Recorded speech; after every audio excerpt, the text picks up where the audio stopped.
அனைவருக்கும் இனிய வணக்கம். அன்பின் ஆன்மீகத்திற்கு உங்களை அன்புடன் வரவேற்கிறோம். இன்றைய பதிவில் 2024ஆம் வருடத்தில் திருவண்ணாமலை அருள்மிகு அண்ணாமலையார் திருக்கோயிலில் நடைபெற இருக்கிற ஐப்பசி மாத அன்னாபிஷேகம் பற்றின தகவலை நம்ம தொடர்ந்து பார்க்கலாம். ஐப்பசி மாதம் அப்படின்னாலே நமக்கு ஞாபகத்துக்கு வரக்கூடிய ஒரு மிகப்பெரிய விஷயம் கந்தசஷ்டி திருவிழா. அதற்கப்புறம் பார்த்தோம்னா ஈசனுக்கு நடைபெறக்கூடிய அன்னாபிஷேகம். சிவபெருமானுக்கு 16 வகையான பொருட்களால் தினந்தோறும் அபிஷேகம் நடைபெற்று வந்தாலும் வருடத்திற்கு ஒரு முறை ஐப்பசி மாத பௌர்ணமி அன்னைக்கு நடக்கக்கூடிய அன்னாபிஷேகம் ரொம்ப விசேஷமாக சொல்லப்படுது. சிவபெருமானுக்கு நடைபெறக்கூடிய அன்னாபிஷேகத்தை கண்குளிர காணும் பொழுது நம்மளுடைய மனமும் உடலும் திருப்தியடைந்து நமக்கு சகலவிதமான ஐஸ்வர்யங்களும் கிட்டும் அப்படின்னு சொல்லப்பட்டிருக்கு.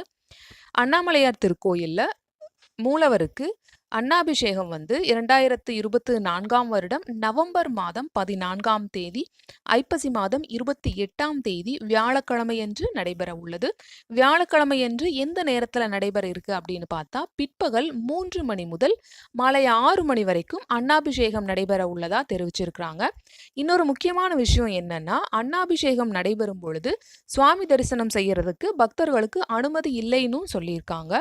அன்னாபிஷேகம் முடிந்ததுக்கு அப்புறமா, அதாவது பிற்பகல் 3 மணி முதல் 6 மணி வரைக்கும் அன்னாபிஷேகம் முடிவடைந்ததுக்கு அப்புறமா மாலை 6 மணி முதல் சுவாமி தரிசனம் செய்ய பக்தர்களுக்கு அனுமதி உண்டு அப்படிங்கிற தகவலையும் தெரிவிச்சிருக்கிறாங்க.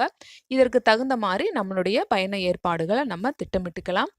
அண்ணாமலையார் கோயிலில் நடைபெற இருக்கிற கார்த்திகை தீப திருவிழா மற்றும் கோயில் நடை எந்த நேரத்தில் திறக்கப்படுது அப்படிங்கிற அனைத்து தகவலும் நம்ம சேனலில் பதிவிடப்பட்டிருக்கு. அதுக்கு உண்டான லிங்க் இந்த வீடியோவோட டிஸ்கிரிப்ஷன் பாக்ஸில் இருக்குது.